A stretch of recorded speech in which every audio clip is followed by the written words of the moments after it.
Do'stlar salom. Yaxshimisizlar?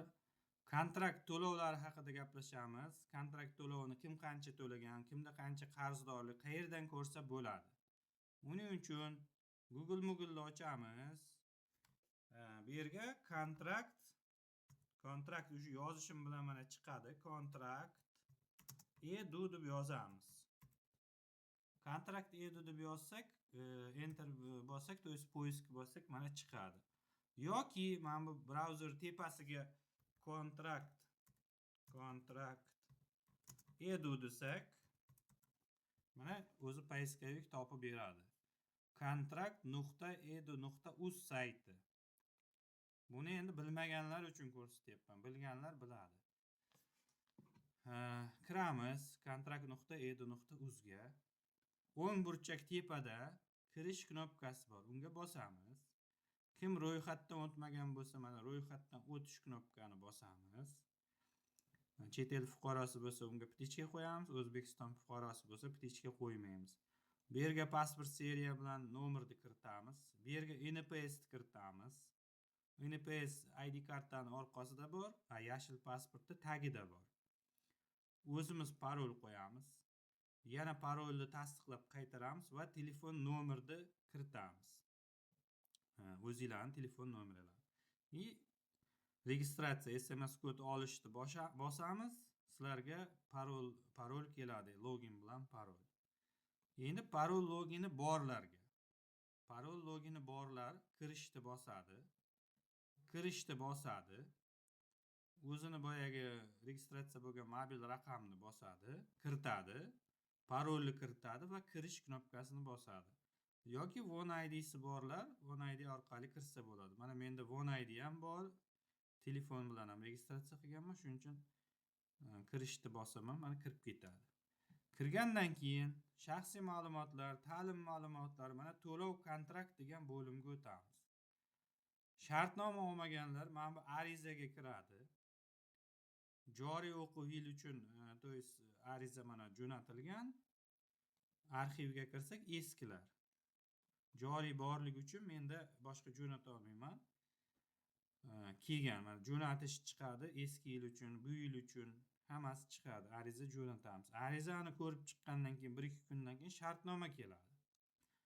Mana shartnoma keladi. Mana bu joriy o'quv yili uchun kelgan. Tasdiqlanishini kutamiz. Tasdiqlagandan keyin bo'ldi, yuklashni bosamiz. Qanaqa tilda shartnoma kerak? Mana o'zbek tilida. Mana kontraktim mening kontraktim. Endi kontraktda ta'lim xizmatini ko'rsatish narxi to'lash muddati va tartibi degan bo'lim bor. Mana yozib qo'ygan 25%ni 30-sentyabrgacha to'lashimiz kerak. Belgilangan 50%ni, to есть 31-dekabrgacha, o'sha 1-yanvargacha to'lashimiz kerak. 75%ni 28-fevralgacha va 100%ni 1-aprelgacha. Biz endi hozir yanvar bo'lganligi uchun 31-dekabrgacha 50%ni to'lashimiz kerak edi. Bo'lmasa 5-punktga asosan kontrakt amal qilish muddati va unga o'zgartirish va qo'shimchalar kiritish hamda bekor qilish tartibi. Kontrakt quyidagi hollarda bekor qilinishi mumkin. Tomonlarning o'zaro kelishuviga binoan. Mana tomonlardan biri o'z majburiyatlarini bajarmagan yoki lozim darajada bajarmagan. Nima bo'yicha? Punkt bo'yicha, to есть to'lovni bajarmagan yoki to'lovga kechikayotgan bo'lsa, dekanatga borib, ariza yozib kelish kerak. Kafolat xatiga o'xshab, men kontraktni shu palonchi qismini palonchi kungacha to'lab berishga kafolat beraman deb nima edi, yozib kelish kerak. Shuning uchun muddat o'tib ketayotganligi uchun to'lashimiz kerak. Endi boyaga nimaga qaytamiz? Kontrakt eduzga. To'lov jadvali. Mana to'lov tarixida kim qachon, qaysi payti qancha to'lagan mana ko'rsatadi mana hammasini. 2024 25-yil 2025-26 mana men 3 milliongina to'laganman bu yil uchun. To'lov jadvali. Mana to'lov kontrakt summasi deganda 12 million 30 ming so'm.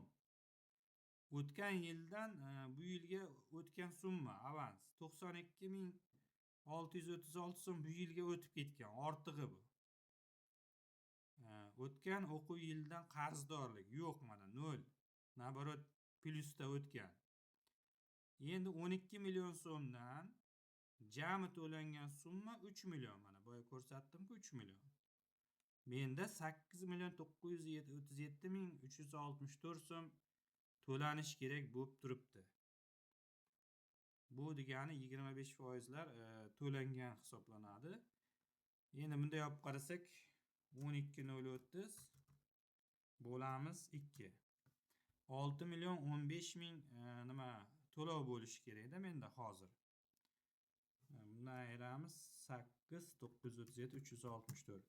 2 million 922 ming 364 so'm ertaga to'lashim kerak. Kim 50% ni mana bitta to'lamasa ertadan yakuniga kiritilmaydi. Nima deydi? Shartnoma shartlarini buzgan bo'ladi. Shuning uchun kiritmaslikka haqqi bor.